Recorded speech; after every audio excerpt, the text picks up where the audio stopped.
Hello friends, എല്ലാവർക്കും ദിവ്യാസ് റെസിപ്പീസിൻ്റെ പുതിയ വീഡിയോയിലേക്ക് സ്വാഗതം. അപ്പോൾ നമ്മളിന്ന് ഉണ്ടാക്കാൻ പോകുന്നത് ഒരു ഓണം സ്പെഷ്യൽ റെസിപ്പിയാണ്. ഓണം സ്പെഷ്യലായിട്ട് എന്താണ് ഉണ്ടാക്കാമെന്ന് ചിന്തിച്ചപ്പോൾ ഞാൻ വിചാരിച്ചു പായസം തന്നെ ആവട്ടെ എന്ന്. പായസങ്ങളിൽ എന്താ പറയുക, അത്രയും ടേസ്റ്റി ആയിട്ടുള്ളൊരു പായസമാണ് നമ്മൾ ഉണ്ടാക്കാൻ പോകുന്നത്. അടപ്രഥമനാണ് കേട്ടോ. അപ്പോൾ നമുക്ക് പെട്ടെന്ന് തന്നെ വീഡിയോയിലേക്ക് പോയാലോ. അപ്പോൾ അടപ്രഥമൻ ഉണ്ടാക്കുന്നതിന് മുന്നേ ശ്രദ്ധിക്കേണ്ട കുറച്ച് കാര്യങ്ങളുണ്ട്. മെയിനായിട്ട് നമ്മൾ അട സെലക്ട് ചെയ്യുമ്പോൾ എപ്പോഴും ഈ ചെറിയ ചെറിയ അടയൊക്കെ കിട്ടും. അടപ്രഥമന് ചെറിയ ചെറിയ അടയും കിട്ടും, വലിയ വലിയ അടയും കിട്ടും. പരമാവധി വലിയ സൈസ് അട നോക്കി എടുക്കാനായിട്ട് ശ്രമിക്കുക കേട്ടോ. അടപ്രഥമത്തിൻ്റെ മെയിൻ ഹൈലൈറ്റ് എന്ന് പറയുന്നത് അടയാണ്. ഇനി അട എടുക്കുമ്പോൾ ശ്രദ്ധിക്കേണ്ട മറ്റൊരു കാര്യം എന്ന് പറയുകയാണെങ്കിൽ 2 തരം അടയാണ് വരുന്നത്. ഒന്ന് ഇതുപോലത്തെ റെഡ് കളറുള്ള അടയും അതുപോലെ തന്നെ അരിപ്പൊടി വെച്ചിട്ടുള്ള അടയും. ഞാനിപ്പോൾ എടുക്കുന്നത് മട്ടരി വെച്ചിട്ടുള്ള അടയാണ്. ഈ വെള്ള അരിപ്പൊടി വെച്ചിട്ടുള്ള അടയേക്കാളും എനിക്ക് ടേസ്റ്റ് തോന്നിയിട്ടുള്ളത് ഈ ചുവന്ന അരി വെച്ചിട്ടുള്ള അടയാണ്. മറ്റേത് ടേസ്റ്റ് ഇല്ലെന്നല്ല, പക്ഷെ കൂടുതൽ ടേസ്റ്റ് ഈ അരി വെച്ചിട്ടുള്ള അടയ്ക്കാണ് കേട്ടോ. കണ്ടില്ലേ, നമ്മൾ എടുത്തിട്ടുള്ളത് ഇത്രയും വലിയ അടയൊക്കെയാണ് വരുന്നത്. അടപ്രഥമൻ്റെ മെയിൻ ഹൈലൈറ്റ് എന്ന് പറയുന്നത് അത് അടയാണ്. അപ്പോൾ അട വലുതാവും തോറും നല്ല ടേസ്റ്റാണ്. കഴിക്കുമ്പോൾ നമ്മൾ ഈ പായസം കുടിക്കുമ്പോൾ അട കടിച്ചിങ്ങനെ കഴിക്കുമ്പോൾ പ്രത്യേക ഒരു ടേസ്റ്റാണ്. ഈ ചെറിയ അട ഇട്ടാലും ആ ഒരു ടേസ്റ്റും അതുപോലെ തന്നെ ആ ഒരു ഭംഗിയും കിട്ടിയെന്ന് വരില്ല. വലിയ കഷ്ണത്തിൽ ഇങ്ങനെ അടയിങ്ങനെ കിടക്കണ കാണുമ്പോൾ നമുക്കത് കണ്ടാൽ തന്നെ കുടിക്കാൻ തോന്നും. ടേസ്റ്റ് ആച്ചാൽ പറയും വേണ്ട. അപ്പോൾ അതുകൊണ്ടാണ് ഞാൻ വലിയ അട എടുക്കാനായിട്ട് പറയുന്നത്. അപ്പം ഞാനിവിടെ എടുത്തിട്ടുള്ളത് 200 ഗ്രാം അടയാണ്. ഇനി നമുക്ക് പായസത്തിലേക്ക് വേണ്ടത് നാളികേരപ്പാലാണ്. അപ്പോൾ അതിന് വേണ്ടിയിട്ട് ഞാനിവിടെ നാളികേരം ചെരുകി വെച്ചിട്ടുണ്ട്. 4 നാളികേരമാണ് ഞാൻ എടുത്തിട്ടുള്ളത് കേട്ടോ. അത്യാവശ്യത്തിന് വലുപ്പമുള്ള നാളികേരമാണ് എടുത്തിട്ടുണ്ടായിരുന്നത്. മുറിക്കണക്കാണെങ്കിൽ 8 മുറി അങ്ങനെയാണ് എടുത്തിട്ടുള്ളത്. ഇനി നമുക്കിതിൻ്റെ പാലെടുത്ത് വെക്കാം. ഞാനിപ്പോൾ എടുത്തിട്ടുള്ളത് 1-ാം പാല് സെപ്പറേറ്റ് ഒരു പാത്രത്തിലേക്ക് വെക്കുകയാണ്. അതുപോലെ തന്നെ 2ഉം 3ഉം പാല് ഒരുമിച്ചാണ് പിഴിഞ്ഞിട്ട് ഒരു പാത്രത്തിൽ 2-3 പാല് എടുത്ത് വെക്കുകയാണ് ചെയ്യുന്നത് കേട്ടോ. അപ്പോൾ ഞാൻ ആദ്യം ഇത് പിഴിഞ്ഞിട്ട് കാണിച്ചു തരാം. അപ്പോൾ ശരിക്കും ഞങ്ങൾക്ക് ഡീറ്റെയിൽ ആയിട്ട് മനസ്സിലാവും. അപ്പോൾ ഇതേ നാളികേരം അടിച്ചെടുത്ത് വെച്ചിട്ടുണ്ട്. ഇത് 1-ാം പാലാണ് കേട്ടോ. ഇത് 2-ാം പാലാണ്. 1-ാം പാലെന്ന് പറയുമ്പോൾ കുറച്ച് വെള്ളത്തിൽ ഒഴിച്ച് നല്ലപോലെ ഒന്ന് അടിച്ചെടുത്തിട്ടുണ്ടാവും. 2ഉം 3ഉം പാലെന്ന് പറയുമ്പോൾ കുറച്ചും കൂടി അധികം വെള്ളം ഉണ്ടാവും. 1-ാം പാൽ ഇച്ചിരി കട്ടിയായിരിക്കും. 1-ാം പാലിനെ അപേക്ഷിച്ച് ഈ 2-ാം പാലെന്ന് പറയുന്നത് 2, 3 ഞാനിപ്പോൾ നേരത്തെ പറഞ്ഞില്ല, 2ഉം 3ഉം ഒരുമിച്ചാണ് എടുത്ത് വെച്ചിട്ടുള്ളത്. ഇത് ഇച്ചിരി ലൂസായിരിക്കും കേട്ടോ. അപ്പോൾ ഇത്രയാണ് എടുത്ത് വെച്ചിട്ടുള്ളത്. ഇനി നമുക്ക് ഇതിലേക്ക് കുറച്ച് കാര്യങ്ങൾ കൂടിയും ഇട്ട് കൊടുക്കാറുണ്ട്. അത് 1-ാം പാലാണ് ഇട്ട് കൊടുക്കേണ്ടത്. അതെന്താണെന്ന് വെച്ച് കഴിഞ്ഞാൽ നമ്മൾ ആ ഒരു ഫ്ലേവറിന് വേണ്ടിയിട്ട് ഏലക്കാപ്പൊടിയും അതുപോലെ തന്നെ ചുക്കും, കണ്ടില്ലേ, ഇതുപോലത്തെ ഇത്ര ചുക്കും 4 ഏലക്കയാണ് ഞാൻ എടുത്തിട്ടുള്ളത്. ഇത് രണ്ടും നമുക്ക് നല്ലപോലെ ഒന്നില്ലെങ്കിൽ മിക്സിയിൽ കണ്ടിട്ടില്ലേ പൊടിക്കുന്ന ജാറിൽ അതിലിട്ടിട്ട് പൊടിച്ചെടുക്കുക, അല്ലെങ്കിൽ പിന്നെ ഇടിക്കല്ലിൽ വെച്ചിട്ട് നല്ലപോലെ ഇടിച്ച് പൊടിച്ചെടുക്കുക. ഞാനിപ്പോൾ ഇടിക്കല്ലിൽ വെച്ചിട്ട് ഇടിച്ച് പൊടിച്ചിട്ടാണ് എടുത്തിട്ടുള്ളത്. ശേഷം അരിപ്പയിലിട്ടിട്ട് നല്ലപോലെ അരിച്ചെടുത്തു കേട്ടോ. അപ്പോൾ അതുപോലെ നല്ല നൈസായിട്ട് നമുക്ക് ഇട്ടിട്ടുണ്ട്. 1 ടേബിൾ സ്പൂണോളം പൊടിയാണ് ഇതിപ്പോൾ ഉണ്ടാവുക. അപ്പോൾ അത് ഞാൻ ഇത് 1-ാം പാലിലേക്ക് ചേർത്ത് കൊടുക്കുകയാണ് കേട്ടോ. ഇനി നമുക്ക് ചേർക്കേണ്ടത് ശർക്കരപ്പാനിയാണ്. അപ്പോൾ അത് ഉണ്ടാക്കാനായിട്ട് ഞാനിവിടെ ഒരു പാത്രം എടുത്ത് വെച്ചിട്ടുണ്ട്. ഇതിലേക്ക് 1/2 കിലോ ശർക്കരയാണ് കേട്ടോ ചേർത്ത് കൊടുക്കുന്നത്. 200 ഗ്രാം അടയാണ് എടുത്തിട്ടുണ്ടായിരുന്നത്. അപ്പോൾ അതിൻ്റെ ഒപ്പത്തിനെന്ന് പറയുമ്പോൾ 4 നാളികേരത്തിൻ്റെ പാലും അതുപോലെ തന്നെ 1/2 കിലോ ശർക്കരയും. ഇതാണ് ഞാൻ എടുത്തിട്ടുള്ള കണക്ക്. എൻ്റെ മധുരത്തിന് ഇത് കറക്റ്റാണ്. നിങ്ങൾക്ക് ഇനി കൂടുതൽ ഒന്നുകൂടി നല്ല മധുരം വേണമെന്നുണ്ടെങ്കിൽ 1/2 കിലോ എന്നുള്ളത് കുറച്ചധികമായിട്ട് എടുക്കുക കേട്ടോ. ഇപ്പോൾ ഞാനിപ്പോൾ എടുത്തിട്ടുള്ളത് അത്യാവശ്യത്തിന് മധുരമുണ്ട്. ചിലർക്ക് കണ്ടിട്ടില്ലേ നല്ല പോലെ മധുരം വേണ്ട, നല്ല ഇങ്ങനെ എനിക്കത് പറ്റില്ല. അങ്ങനെ ചില നമുക്ക് കൂടുതൽ മധുരം കഴിച്ച് കഴിഞ്ഞാൽ ഈ മത്തടിക്കില്ല. അപ്പോൾ അത് പറ്റാത്ത കാരണം ഇത് അത്യാവശ്യത്തിന് മധുരം ഉണ്ട് കേട്ടോ. നല്ല കട്ടി മധുരം വേണമെന്നുണ്ടെങ്കിൽ ഇത് കാര്യം പറഞ്ഞത് കുറച്ചധികം ഇട്ട് കൊടുക്കുക. 1/2 കിലോ കറക്റ്റാണ്. 200 ഗ്രാമിന് 1/2 കിലോ ശർക്കര കറക്റ്റാണ്. അപ്പോൾ 1/2 കിലോ ശർക്കര ഇതിലേക്ക് ഇട്ട് കൊടുത്തിട്ടുണ്ട്. ഇനി ഇതിലേക്ക് നമുക്ക് 1/2 കപ്പ് വെള്ളം ഒഴിച്ച് കൊടുക്കുക. എന്നിട്ട് ഇത് അടുപ്പത്ത് വെച്ചിട്ട് ഉരുക്കിയെടുക്കുക കേട്ടോ. അപ്പോൾ ഞാനത് ഉരുക്കിയെടുത്തതിന് ശേഷം കാണിച്ചു തരുന്നുണ്ട്. ഇനി നമുക്ക് അട വേവിക്കാനായിട്ട് നോക്കാം. അതിന് വേണ്ടിയിട്ട് ഞാനൊരു കുക്കർ എടുത്ത് വെച്ചിട്ടുണ്ട്. ഇതിപ്പോൾ 5 ലിറ്ററിൻ്റെ കുക്കറാണ്. എൻ്റെ കയ്യിൽ 3 ലിറ്ററിൻ്റെ കുക്കർ ഇല്ല കേട്ടോ. അതുകൊണ്ടാണ്, നിങ്ങളുടെ കയ്യിൽ ഉണ്ടെങ്കിൽ അത് മതിയാവും. അതിലേക്ക് നമുക്ക് ഒരു 4 കപ്പ് വെള്ളം ഒഴിച്ച് കൊടുക്കാനായിട്ട് നോക്കാം. ഇതിപ്പോൾ ഞാൻ എടുത്തിട്ടുള്ളത് 250 ml കപ്പ് കൊണ്ട് 4 കപ്പ് വെള്ളമാണ് കേട്ടോ. അപ്പോൾ ഇത് വെള്ളമൊക്കെ ഒഴിച്ച് വെച്ചിട്ടുണ്ട്. ഇനി നമുക്ക് ഈ വെള്ളം തിളപ്പിച്ചെടുക്കാനായിട്ട് നോക്കാം. അപ്പോൾ അതിന് വേണ്ടിയിട്ട് ഞാൻ കുക്കർ അടുപ്പത്ത് വെക്കുകയാണ്. അപ്പോൾ ഇത് ഒഴിച്ച് കൊടുത്തിട്ടുള്ള വെള്ളം തിളച്ച് വന്നിട്ടുണ്ട്. ഈ ടൈമിൽ ഞാനിതിൻ്റെ ഫ്ലെയിം ഓഫ് ചെയ്യുകയാണ്.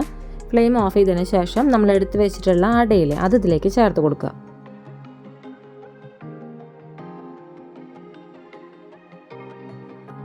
അപ്പോൾ ഇത് അട ചേർത്ത് കൊടുത്തിട്ടുണ്ട്. അട ചേർത്ത് കൊടുത്തതിന് ശേഷം ഒന്ന് ഇളക്കി കൊടുക്കുക കേട്ടോ.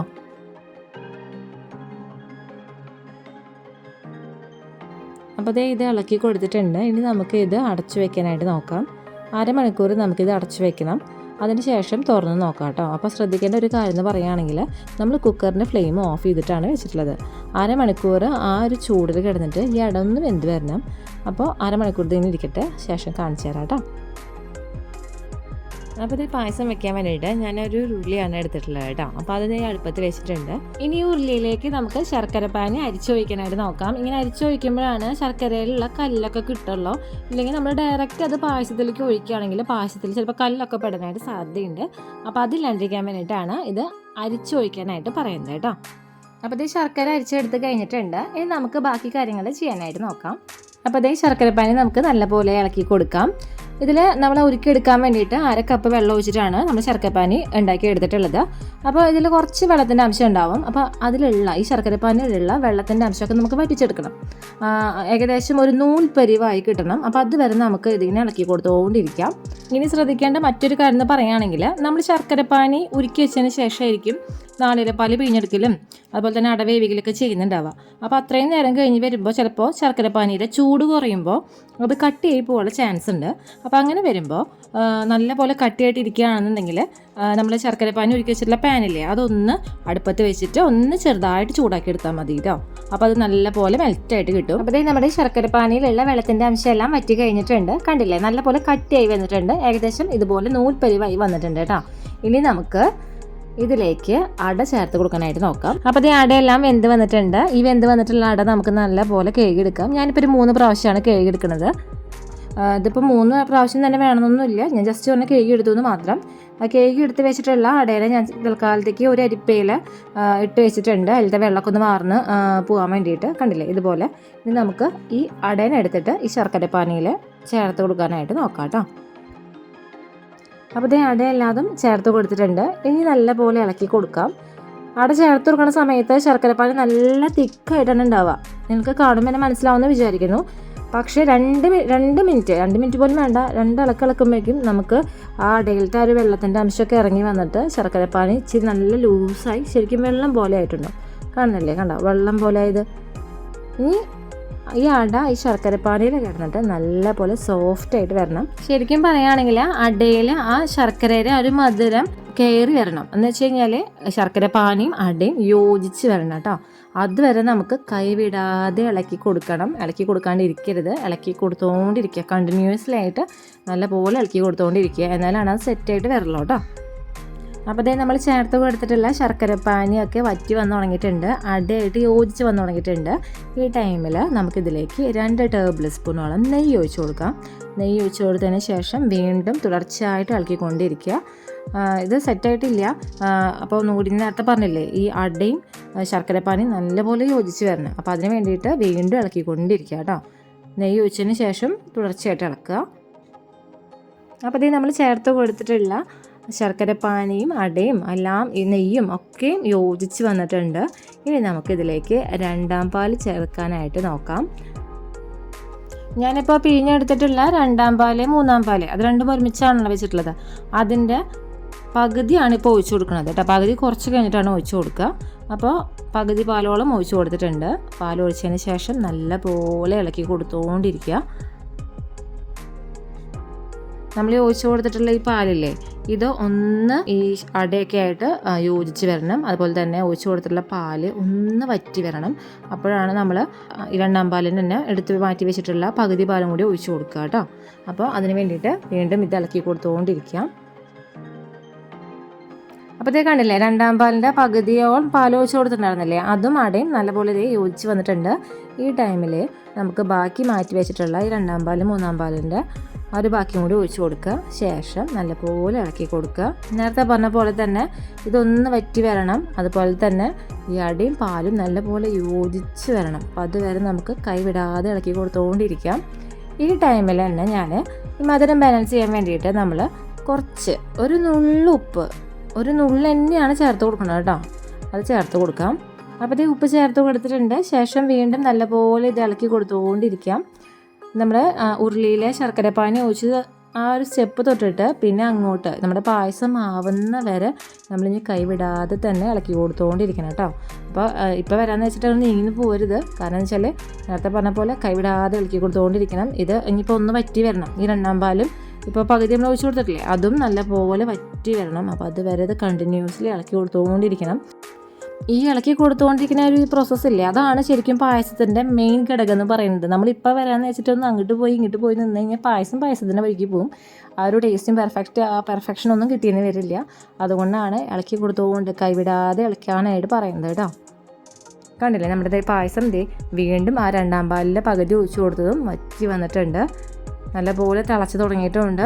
അതുപോലെ തന്നെ നല്ലപോലെ വറ്റി വന്നിട്ടുണ്ട്. ഈ അടയും ആ പാലും നല്ലപോലെ യോജിച്ച് വന്നിട്ടുണ്ട്. കണ്ടില്ലേ, ഇങ്ങനെ വരണം. അല്ലാണ്ട് പായസത്തിൻ്റെ പാലൊരു വഴിക്കും അട വേറെ വഴിക്കും ആവരുത്. ഇനി നമുക്കിതിലേക്ക് പിഴിഞ്ഞെടുത്ത് വെച്ചിട്ടുള്ള ഒന്നാം പാല് ഒഴിച്ചു കൊടുക്കാനായിട്ട് നോക്കാം കേട്ടോ. അപ്പം നാരങ്ങപ്പാൽ നമ്മൾ ഒഴിച്ചു കൊടുക്കുമ്പോൾ ശ്രദ്ധിക്കേണ്ട ഒരു കാര്യം എന്ന് പറയുകയാണെങ്കിൽ, അത് പായസത്തിൽ നിന്ന് മാത്രമല്ല എന്ത് കറിയിലേക്കാണെങ്കിലും നാരങ്ങപ്പാൽ ഒഴിച്ചിട്ടുള്ള കറിയൊക്കെ ആണെങ്കിൽ ഒഴിച്ചു കൊടുക്കുമ്പോൾ ശ്രദ്ധിക്കേണ്ട കാര്യം, ജസ്റ്റ് ഒരു കയ്യിലോ അല്ലെങ്കിൽ ടീസ്പൂണ് വെച്ചിട്ട് പാൽ നല്ല പോലെ ഒന്ന് ഇളക്കിയതിന് ശേഷം ഒഴിച്ചു കൊടുക്കാനായിട്ട് ശ്രദ്ധിക്കുക കേട്ടോ. ഇതിപ്പോൾ ഒന്നാം പാലിൽ നമ്മൾ ചുക്കുപൊടിയൊക്കെ ഇട്ടിട്ടുണ്ടായിരുന്നു, അത് നല്ല പോലെ ഇളക്കിയതിന് ശേഷം ഒഴിച്ചു കൊടുക്കുക. പിന്നെ മെയിനായിട്ട് ശ്രദ്ധിക്കേണ്ട മറ്റൊരു കാര്യം, ഒന്നാം പാൽ ഒഴിച്ച് കഴിഞ്ഞാൽ പിന്നെ ജസ്റ്റ് ഒന്ന് ചെറിയൊരു തള വരിക എന്ന് കണ്ടു കഴിഞ്ഞാൽ, ചെറുതായിട്ടൊരു തള വരുന്നത് നമുക്ക് കാണുമല്ലോ, അത് കണ്ടു കഴിഞ്ഞ് നമ്മൾ ഫ്ലെയിം ഓഫ് ആക്കിയിട്ട് വീണ്ടും ഒരു 5 മിനിറ്റ് കണ്ടിന്യൂസ്ലി ഇളക്കി കൊടുത്തുകൊണ്ടിരിക്കുക. അപ്പോൾ അതൊന്ന് ശ്രദ്ധിക്കണം. ഇല്ലെങ്കിൽ നമ്മുടെ പാല് പിരിഞ്ഞു പോയി കഴിഞ്ഞാൽ പായസത്തിൻ്റെ എല്ലാ ഭംഗിയും പോവും. ആ ഒരു എന്താ പറയുക, ആ ഒരു പെർഫെക്ഷൻ തന്നെ പോയി കിട്ടും. അപ്പോൾ അതില്ലാണ്ടിരിക്കാൻ വേണ്ടിയിട്ട് കൈവിടാതെ ഇളക്കി കൊടുത്തുകൊണ്ടിരിക്കുക കേട്ടോ.